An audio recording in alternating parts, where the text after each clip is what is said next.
All right, Sophia, let's take a look at a couple of your GS free skiing turns at Okemo after the race.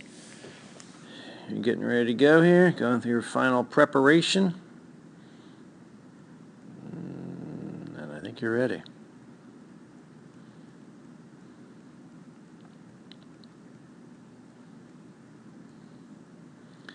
So I know you're going slow, so I know it's a little harder, but regardless of how slow you're going, we got to make sure we're really still rolling them both up on edge, standing on them, both skis, matching angles, and applying pressure. When you're going slow like this, yes, they have to be underneath us, but we still have to roll them up. We cannot be, kind of diverging there. One ski going one way, one another, cheating with the inside ski, and kind of just steering around flat.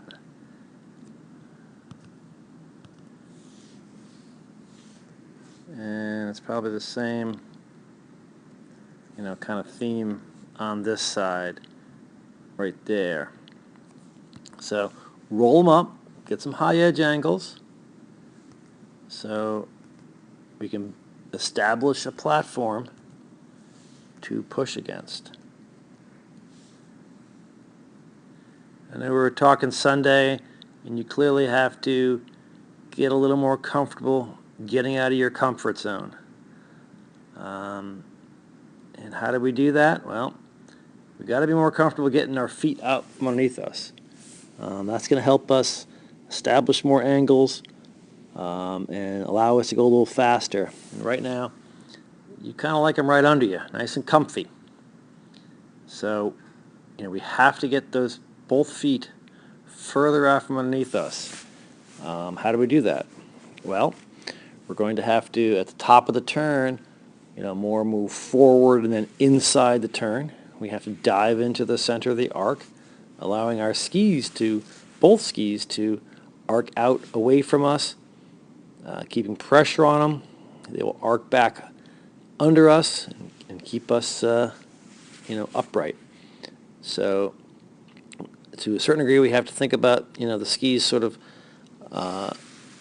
basically coming under us, crossing under us as we cross over them back down the hill.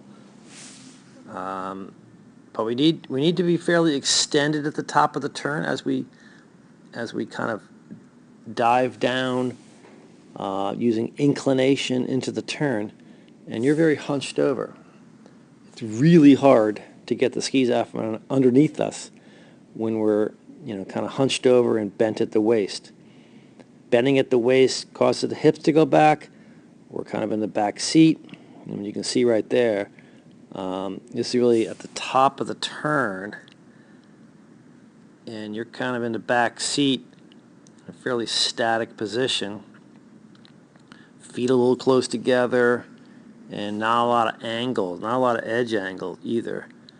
The higher edge angles we can produce, the more the skis will really can put into reverse camber, and we can tighten the arcs. Your arcs sort of, lengthen on you a bit. They're not bending the ski enough. So we got to get them out from underneath us. Don't be afraid. You can do it. You got a nice pole plant. You start rolling them up there. And I know this is a little flat, so don't expect gigantic angles on this, but you could do it. Second thing, here you can see again, here's the transition, top of the turn here, really hunched over. We should be more, the top of the turn is where we're the most extended. I don't necessarily mean tall, but we're very extended up. And then as the turn progresses into the fall line, we start leveling out and, getting a little more bent. But you can see there, top of the turn, not a lot of ankle flexion.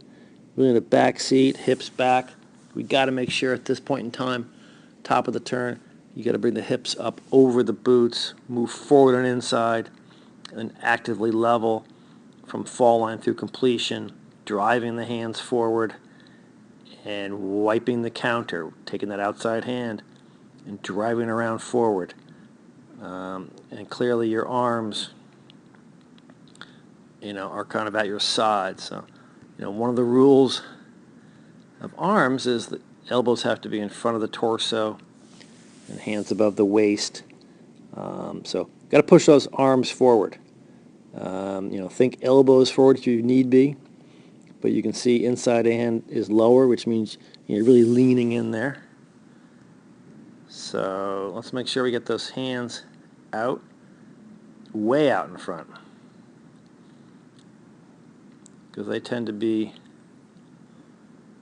at the belly of the turn, middle of the turn here, a little hunched over position. Bring them forward. Get the elbows out well in front of the torso. They're not bad turns, don't get me wrong, but they could be better by laying them out a little bit more.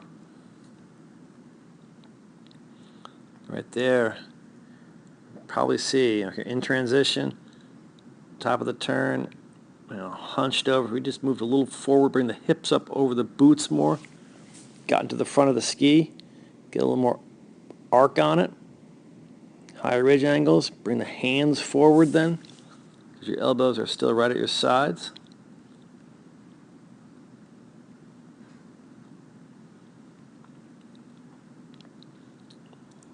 Just way too hunched over at the top of the turn. And that's what we talk about. People, want motion. Well, the motion typically is from the transition, diving inside and forward, having that extension. And then you tend to sink a little bit throughout the turn.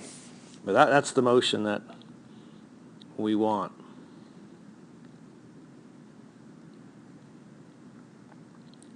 So how do we do it? Well, we're going to stand up a little taller, particularly upper body. Practice some faster free skiing, really throwing it down the hill, diving into the arc more, keeping outside pressure, and bringing those hands forward. It's not going to happen day one in a race course. We've got to perfect it free skiing. So we got to do a little more of that. Let's find some place to do some fast free skiing.